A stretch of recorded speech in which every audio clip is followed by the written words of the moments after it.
Morning, everybody. It's before lunchtime. We'll make it quick so that you can get to lunch, but not too quick so you can at least get some information. I'm old school, so have my notes, so please bear with me. Influencers, the influencer. Buzzword at the moment. Everybody wants to have an influencer as part of their marketing campaign. And it brings to mind a very interesting quote that says, people are less impressed with what you say and more moved by what you do. Because in the end, is that not what influence is?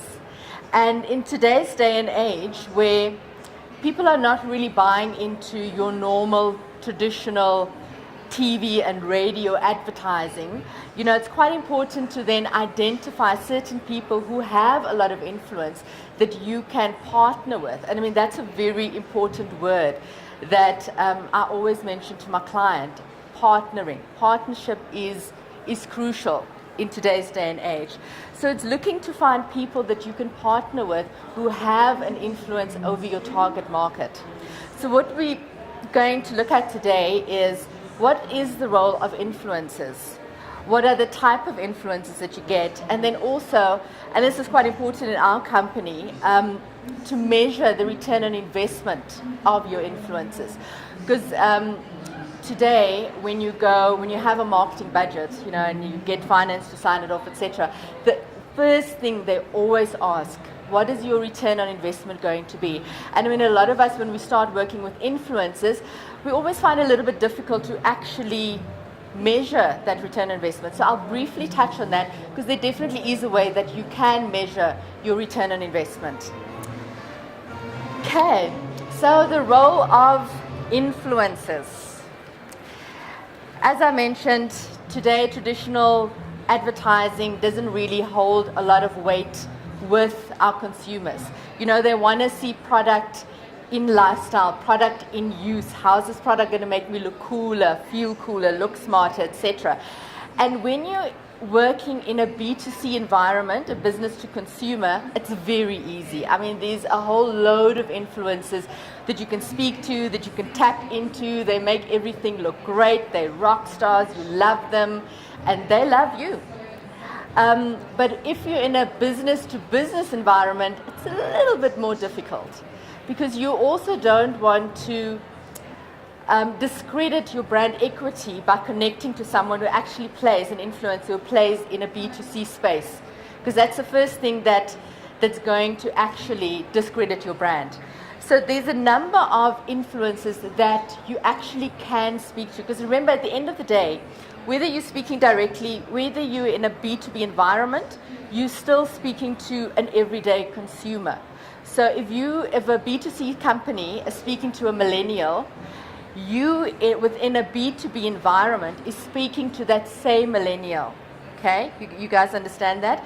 Because even though I'm working, say for example, I'm working at Hewlett-Packard, I'm working in the printing environment, my customer is another company. The person who's making the business decision, though, is another consumer.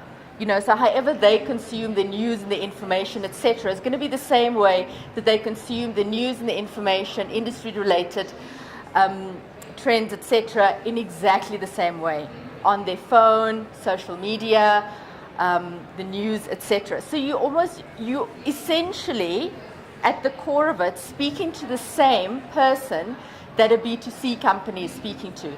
The only difference is the way in which they consume the way in which they consume the information is the same, but their mindset is different. Okay, you guys still with me? And I'll explain it as I go through. So this essentially means that no, you cannot speak to the same influencers B2C companies are speaking to. Okay? Because your consumer is not going to be in that, I'm at home, I want to see what's cool, what's hip, what's happening. They're not going to be looking at a B2B brand. They don't want to see a B2B brand. They will, however, look at a B2B brand when they at work in a situation, which means your influences then change. Great. Right. So which influencers should you be speaking to? There are 5 types that we have identified that makes it effective for you to associate your brand with. The first one, employees. This is a hugely overlooked pool of influencers. People tend to forget that most employees are very active on social media. They have their own network, and within their network, they are influencers. Believe it or not, key influencers. Most of them, they already know what your company is up to. They know what a strategy is. They know the direction the business is taking. They know what the business objectives are. So they're the perfect people to take the company's message and amplify it. And if you just get 10% of your employees to share some of your news or to tweet or to like your latest content with regards to your marketing offers and do it on a regular basis, you're already reaching 10 times more people. And all you have to do, it's very simple. Your internal communications team, send out a little emailer to all the staff to say, guys, this is the company's LinkedIn page. This is the company's Facebook page. This is, I hope your company, if you're new B2B, your company should not have an Instagram page. Well, obviously depending on what it is, but I mean, if you're selling to other businesses, please try and refrain from having an Instagram page. They should have a Twitter page. Get them to like it, get them to share it, get them to follow you, and then when you have press releases going out or launches going out, etc., always remember to have as part of your activity to send an emailer off to all your staff and get them to then share that on their platforms. Second one, also underestimated, your brand advocates. Your brand advocates are the people who's currently purchasing your product or your service. And because they've purchased your product or your service, it means they already like you. You know, so it becomes another very easy sell. I mean, you don't have to be a big brand like Apple or Nike to actually have people say positive things about you. Obviously, if I'm purchasing your service and I keep coming back, it means I do like you. So all you have to do is just make me feel a little bit more important. Send me a little email to say, we've noticed that you purchasing our service, please give us a rating, we'd like to offer you a discount, and please, these are social media platforms, like us, follow us, share our content. Also, when you are about to launch a new product, let them know ahead of the curve. You know, when you're sending out a press release to media, send one off to them as well. So that it's all about how you're making your key influencers feel. Give them a notice before you blast the media with it, etc. And also give them acknowledgement and recognition. So when you do look at your CRM database, you've identified those key brand advocates that you want to highlight, that you want to work with. Let them know that, guys, we've identified you as our brand advocates. And just make them, acknowledge them, make them feel a little bit special. And without you even having to ask, they'll amplify your message and get your key messaging out there. Because we all know power of word of mouth, and it works within the business environment as well. Media. Now, a lot of companies, we have a PR agency, they've got their media list, that's their intellectual capital. You know, you send out a brief to them, we've got a new product that we're launching, new service that we're launching, they'll invite the media, etc. There's nothing from stopping you at that media event and that interaction to start creating a personal relationship with that media person. It's very important that you start building a relationship with the editors, with the journalists, within your industry. As also that at that point that you start swapping out business cards, you've got the email address. So prior to a press release going out, you can quickly send them a mail to say, we're about to send a press release, thought I'd just give you first bite on this press release. And the other thing that we also tend to forget is that media is always looking, if there's nothing, well, it's a lot happening at the moment, but if it's depending on which industry you're in, if there's a lull in terms of general news, they're always searching for news, for content. A little tidbit of information, and a channel that's very much overlooked within the South African context is radio. There are particular radio shows on a lot of the radio stations. If you look at Radio 2000, SAFM, Power FM, they've got specific shows that looks at business, that looks at industry. Some of them are even industry specific. It's worth your while to start investigating that, or get your PR agency to investigate that for you. Get to know what those shows are, because those producers are always looking for content. So it's creating a relationship with that show host, relationship with that producer, and start providing them with content. Because if you start providing them with content, if something big breaks in the industry, you are the person that they're going to phone and get a quote from. So that's also a very easy way. It's a long-term process as well, but it's easy to get started and start building that relationship. Industry analysts. Now, as you can see, I couldn't even find an image that goes with industry analysts, just to give you an indication of how serious and straight-laced and in some cases a little bit boring it is dealing with industry analysts, but they're necessary evil.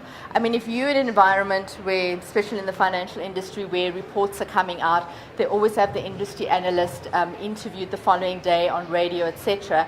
If you have a relationship with a key industry analyst, chances are when there's a big news story breaking or industry trends that have changed, or an industry report that's being given, your company will be mentioned as an example. Hopefully it will be in the positive context, an example of good governance, an example of a company that has managed to get growth despite downward industry trends, etc. But it's important again to, and a lot of this is taking a step back and doing your research and finding out who are the influencers, who are the industry analysts within my environment, who are the journalists that I should be speaking to.